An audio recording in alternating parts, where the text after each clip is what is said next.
안녕하세요. 모닝쇼 김은별입니다. 미국 증시는 3거래일간 쉬어간 이후에 다시 한번 개장하는 모습이었는데요. 일단 간밤에는 혼조세로 거래를 마쳤습니다. 지금 보시면 이번 주 생길 많은 이벤트들을 앞두고 그래도 장중에 낙폭을 빠르게 축소하는 모습들이 보였는데요. 특히 삼성전자의 감산 이벤트가 미국의 반도체 종목들을 띄웠다는 점도 특징이었습니다. 네, 미국 증시에서는 이번 주에 여러 가지 지표들 발표를 앞두고 있는데 특히나 연준의 이 금리 인상에 대한 부분들을 결정할 3월에 CPI가 발표되고요. 은행들의 실적을 시즌으로 한 이렇게 실적 시즌도 오픈을 하게 됩니다. 각국의 이 경제 전망에 대한 부분들도 나오게 되면서 여러 발표들이 남아 있는데요. 다시 한번 뉴욕 증시의 흐름을 따라서 시장의 전략을 세워볼 시기입니다. 모닝쇼 오늘도 이슈 보면서 힘차게 출발하겠습니다.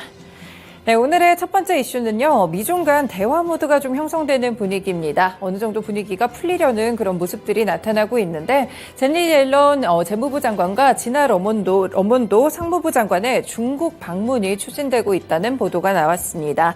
미중 갈등이 고조되는 가운데 다시 한번 훈풍의 분위기가 형성될 수 있을지 시장이 주목하고 있는데요.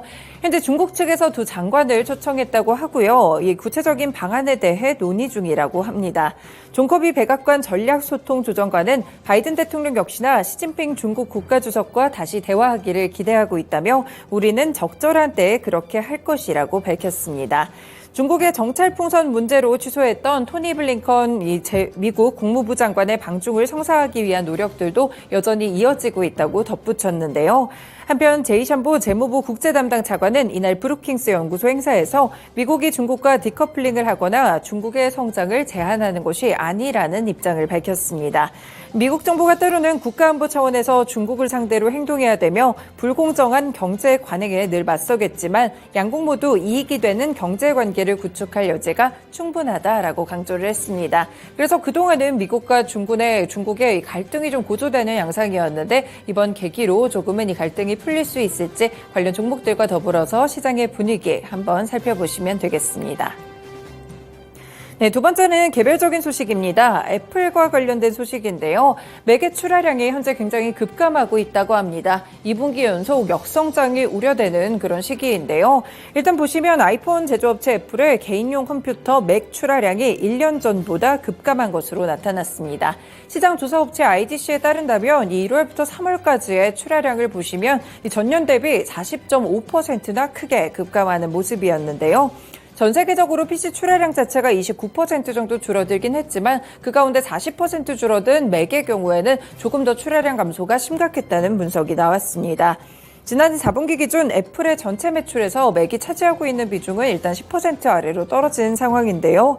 그렇지만 1분기 출하량 감소폭이 워낙 크기 때문에 실적에 대한 영향은 불가피할 것으로 보고 있습니다.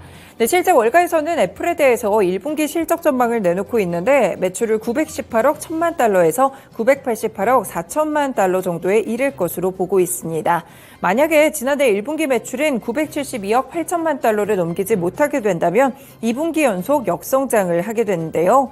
다만 이 맥 판매가 급감하는 가운데 1분기 실적도 매출의 절반 이상을 차지하고 있는 아이폰의 출하량에 조금 더 큰 영향을 받을 것으로 보입니다.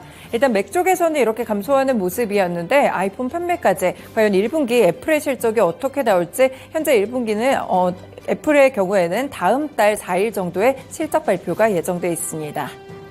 마지막 소식 체크해 보겠습니다. 일본은행 쪽에서 어제 장마감 이후에 나온 소식인데요. 우에다 가조 일본 신임 총재가 취임 기자회견에서 YCC 정책을 비롯해 통화 완화 정책을 당분간 이어갈 것이라는 그런 모습들을 밝혔습니다. 우에다 총재는 오후 늦게 기자회견을 진행했는데요. 현재 경제나 물가, 금융 상황들을 모두 고려를 했을 때 YCC 정책은 당장 유지하는 것이 적절하다고 말했습니다. 그리고 지금 선진국들 가운데 일본만이 거의 유일하게 마이너스 금리 정책을 가져가고 있는데요. 계속하는 것이 적당하다라고 밝혔습니다. 실제 우에다 총재는 앞서 2월에 이 의회 인사청문회에서도 일본에서 2%의 물가 안정을 달성하기 위해서는 초완화적인 통화 정책을 이어갈 필요가 있다고 강조한 바가 있었는데요. 그리고 인플레이션 대 목표 2%에 대해서는 그렇게 간단한 목표가 아니라면서 이렇게 달성 시기를 구체적으로 예상할 수는 없다고 밝혔습니다. 일본은행은 27일부터 28일 한 번 더 금융정책 결정회의를 열게 되는데요. 분기 경제 전망 보고서를 통해서 분기 성장과 물가에 대한 전망치도 업데이트할 전망입니다. 네, 이렇게 전반적으로 어젯밤에 있었던 뉴욕 증시와 일본 증시 상황까지도 함께 체크를 해드렸습니다. 모닝 브리핑이었습니다.